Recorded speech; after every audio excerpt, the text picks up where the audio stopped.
It's here.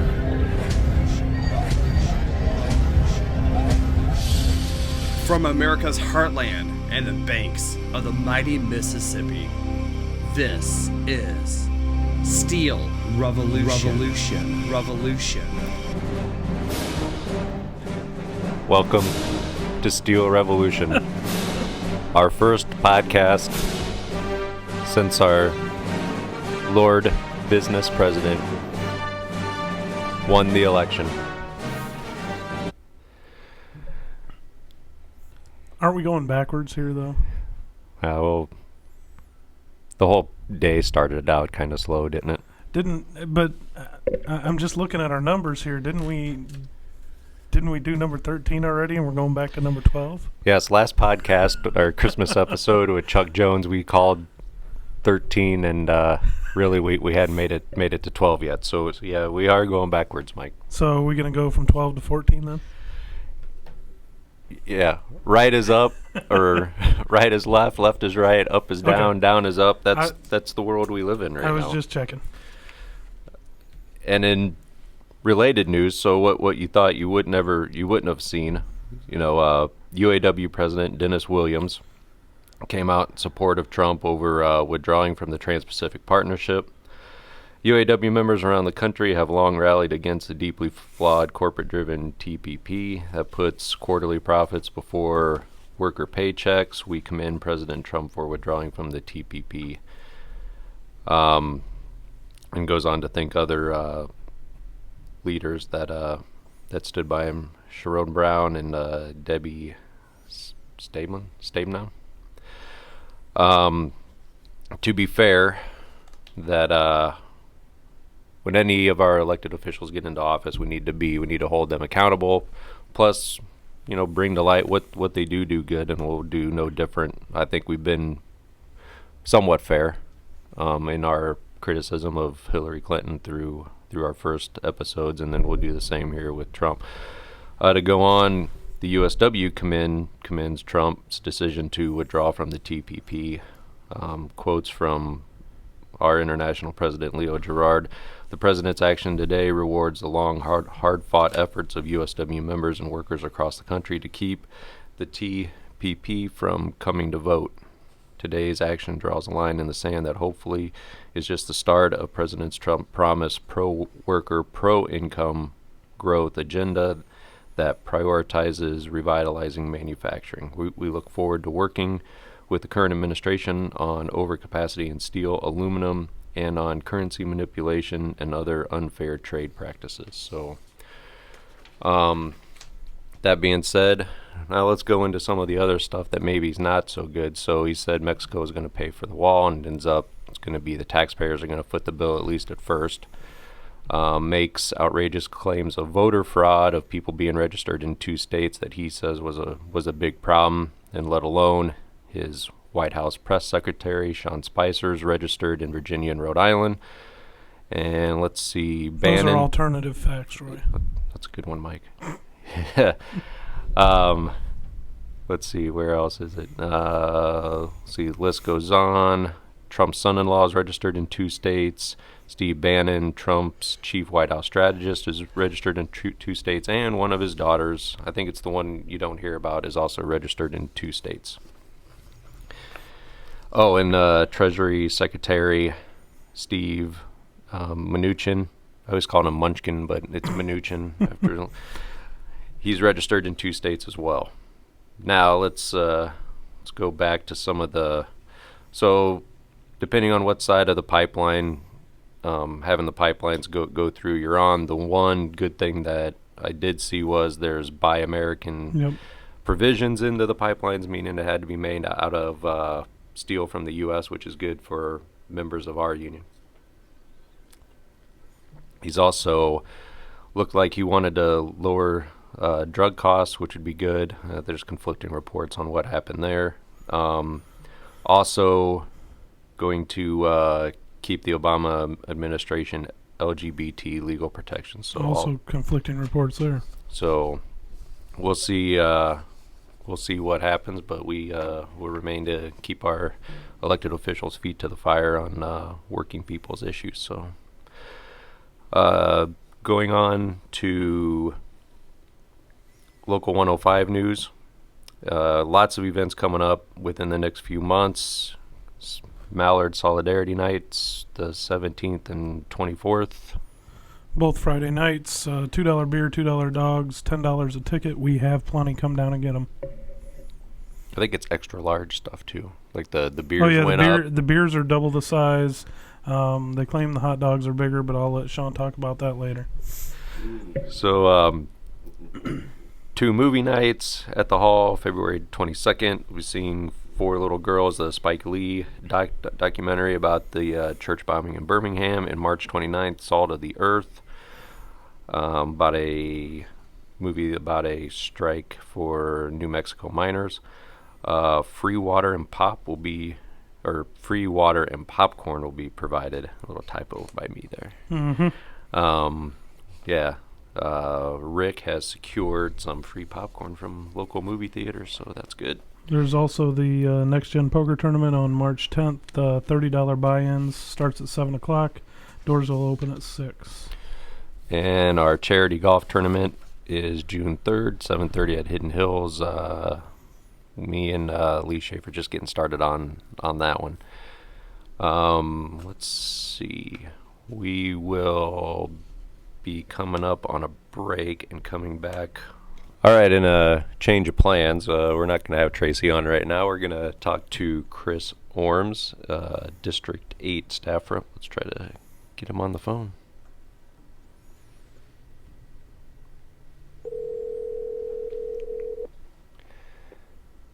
Hello? Hey, Chris, this is Roy with the Steel Revolution podcast. How you doing, brother? Good, how are you? I'm doing well. All right, we are. You are on here with, I believe, a fellow brother that was in your leadership class. Hey, Chris, this is Mike Nicholas. Hey, how you doing, brother? Good. So why we wanted to have you on is reached out to a fellow brother, Gordon, and tried to get, since he was down in there in Kentucky, and try to figure out what's going on down there, get a first-hand account of the let's say anti-worker, anti-union laws that's being passed, or have they passed yet down there?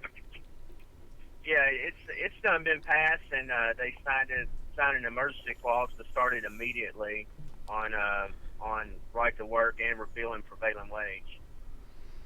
Okay, was there anything else in there? Was there a paycheck fairness down there?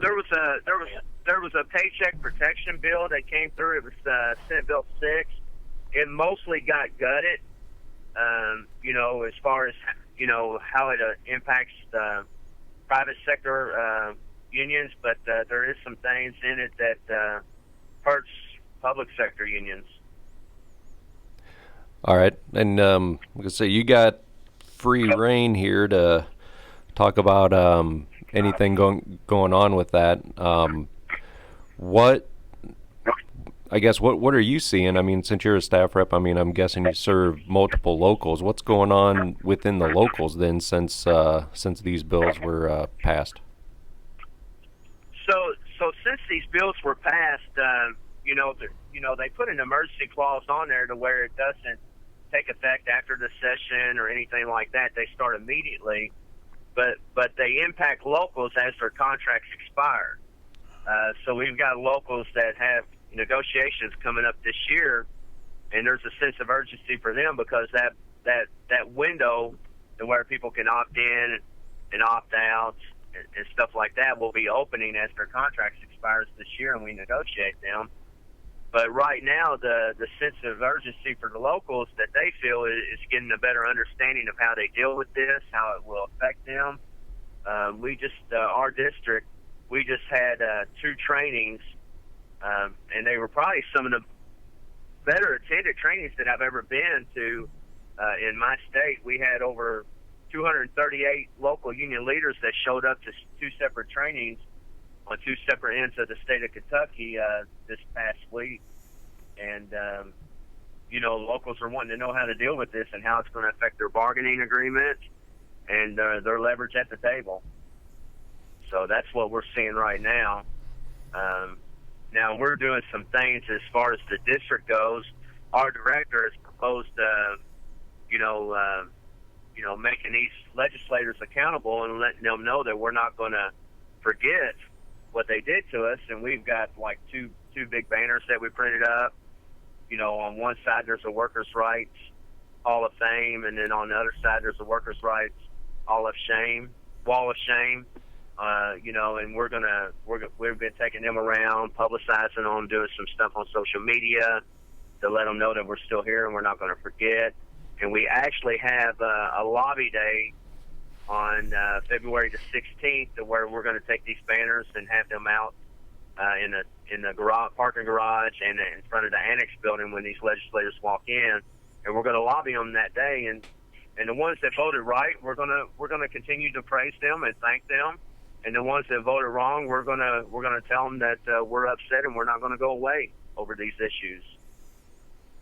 Yeah, I saw those banners on Facebook. They're great, and that's awesome to show them or have them out there in front of the congressmen and that when they're going into the state house there. That's a good deal. Well, we had a big rally, and in my previous comment, one of the things I mentioned about not going away is our governor, which he's a special kind of crazy himself as far as his policies. But our governor on that day basically said he was okay with us being there because after today things would calm down and we would go away. And I mean, the way he said it almost seemed like taking bad cough syrup. That basically it's bad when you got to do it, but eventually it will go away. So that is the thing. We got to make sure we don't go away and we hold them accountable. Yep. So, Chris, we talked a little bit about paycheck fairness, and you said that it mostly got gutted. What's still there for the public sector unions? Well, for the public sector, they're going to have to sign their members up yearly. Oh wow! And they're going to have to sign their members up yearly, and there's some questions about how they're going to handle payroll deductions. And we're still looking into the legality of all these bills that have passed. But they overwhelmed us with a lot of stuff. So I kind of want to set the scene of how they passed these bills. It was unlike anything we had ever seen in the state of Kentucky before. Of course, we've had Democrat control of the House for 100 years, and we was the last southern state to lose the House, to Republican control. But when they brought these bills up, they basically didn't even give the lawmakers a chance to read the bills, and testimonies that were given in the committee. I recall hearing one legislator say, "Listen, I got this bill at 10 o'clock last night, and I haven't even read it yet, and I have to vote on it today." And they just ramrodded it through. Another thing that sets out in my mind is, they wouldn't allow the workers into the committee hearing as far as the right to work goes. They basically, the special interests, Americans for Prosperity, ALEC, and all of those, they got the meeting room prior to the committee to have a meeting, and they didn't make them leave the meeting room and filled it up with their supporters to where workers couldn't go in and hear the testimony that was given. In a lot of the places that happened, like in the Senate side, you had to have a gallery pass just to get them here to be able to view it as they talk about it on the floor. Yep. They wouldn't allow you to take pictures during the Senate discussion on repealing prevailing wage and right to work. It definitely wasn't democracy at work. Yeah, it doesn't sound like it at all. I know we feel for you. Of course, we know we've had right to work for since the 40s, I Yeah. want to say, 1940s here in Iowa, and it just seems like everybody's at a different state on their attack. I know, like in Iowa, we've had right to work, they've had it, but now they're going after the public unions, and it's no different than you. Now they've got, do they have a supermajority? I know they got the House and the Senate in the state and the governor. Of course, Walker, I think, is ahead of everybody else, and then Rauner in Illinois is going after public sector unions, and it's a crazy time to live in, I guess. Well, you're absolutely right. It's a crazy time, and the thing that they use extreme messaging, and I've always said this. We can learn a lot from how they message things and how they flip things on us. They use extreme messaging, and people buy into it, and I say this all the time. We got to bring back common sense discussions. And when I say common sense, when you talk about right to work, a common sense thing that I say is, it's a $1 billion lobbying industry. And how many people go to sleep at night thinking that someone is going to spend $1 million to $1 billion just for you to have a right to work? That's common sense. Nobody's going to do that. I've never met a rich person in my life that wanted to blow all their money to give me a right to work somewhere else that they don't even at a business they don't even own. Another thing is, like with these right to work laws, if a lot of these legislators that are for right to work, if it offered a competitive advantage, like the legislator in my district in Hardin County passed county right to work. And we lost that battle right in the courts right before this happened. And I asked him, I said, if you thought, that right to work was such an economic engine for our county, then why would you be for state right to work and give the other counties the same competitive advantage that you said we needed for Hardin County? And think about that. Yep. And I think, and I don't want to misspeak here, but I think the national right to work law that they're proposing that's coming up, I think the sponsors is a representative from South Carolina and Iowa, and I'm not too sure. I hope I didn't misspeak on that. But if that's the case, in South Carolina, if it's such an economic engine for South Carolina, why would they want the other states to have the same thing that they feel gives them a competitive advantage? Yeah, you're right.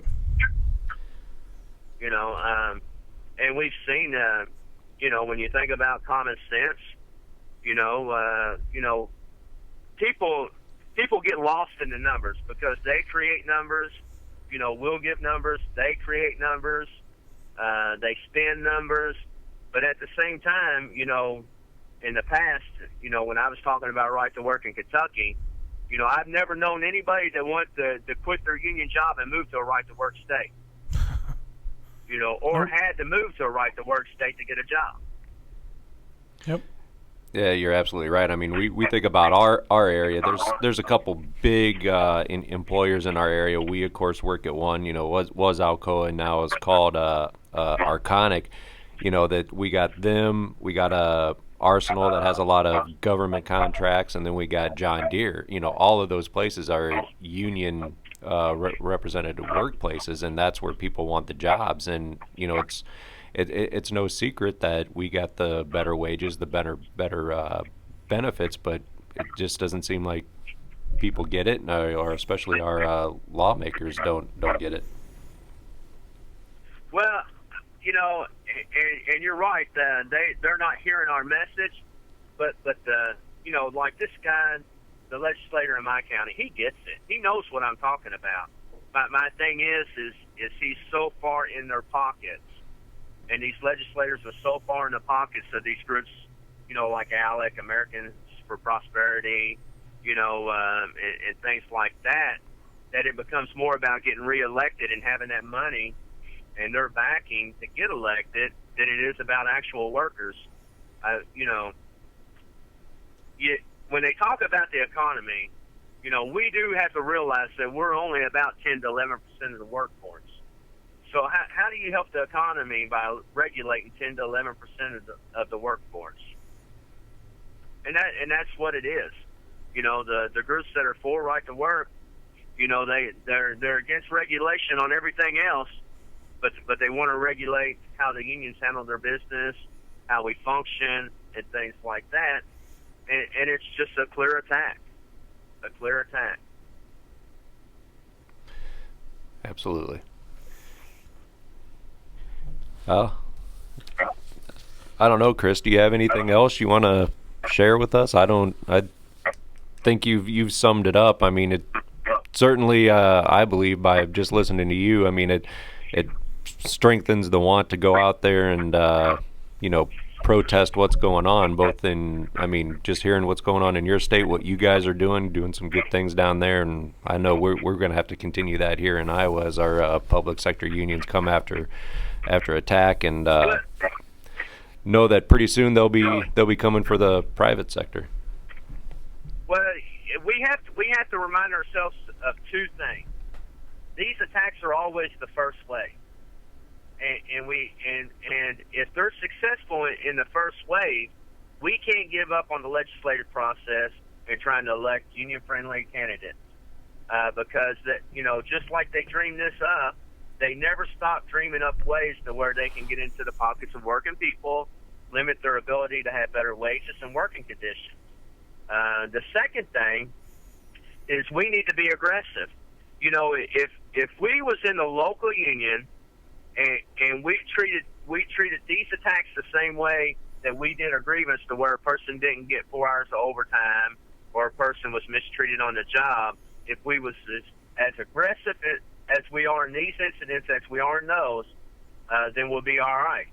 And I tell people all the time when I'm talking about right to work, you would not let your employer do these type of things to you. You would fight it. How is it any different than a legislator doing it to you? Exactly. And until we take that approach, they're gonna keep overwhelming us in these state houses and on down. But when we take that approach, I feel confident that we'll be able to get through this, and not only get through it, but thrive in the future. Absolutely. Well, Chris, I want to thank you for taking some time out and talking to us about what's going on down there. You have anything else you'd like to say, or think you need to get out there before we let you go about your day? No, I just appreciate the opportunity to talk about this, and solidarity equals strength, and you guys keep on. Hey, Chris, thank you. We look forward to talking to you in the future. All right, brothers. Y'all take care. All right, you too. Thanks, Chris. Bye. All right, bye-bye. Cop, meet me in my office in 23 seconds. Ciao. Coffee sales are through the roof, sir. Glad to hear it. Let's rebuild that roof to be even higher. The roof team is on it. Sir, can you approve this poster for Taco Tuesday? Perfect. Woo! Love everyone in this room. We love you, sir. Hey guys, great job on the radio station. Thank you, sir. We love listening to this song over and over again. Keep it up, guys. Honey, where are my pants? Some little bit of audio from President Business from the Lego Movie. So, come to the end of a long day of taping. We have to see how Sean edits that up. But come to the douche of the show. Since we, oh, by the way, should put out there, sorry it took so long to get another one out. We've had some, been a little bit busy with some midterm bargaining, which you can come down to the hall on business meeting night to get any info on that, or talk to your committee member stewards.